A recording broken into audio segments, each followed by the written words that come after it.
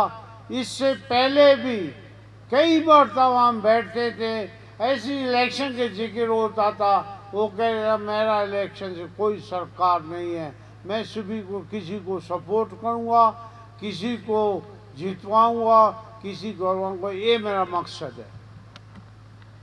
मगर इन दहशतगर्दों ने उसको उस टाइम पर उसके साथियों को शहीद किया गया कि वो दुखी इंसानियत की खिदमत के लिए जा रहा था और उसके उस मकसद को उन्होंने ख़त्म करना था। हम सारे उसकी विजन को आगे लेकर चलेंगे और गरीब आवाम की हम खिदमत करेंगे।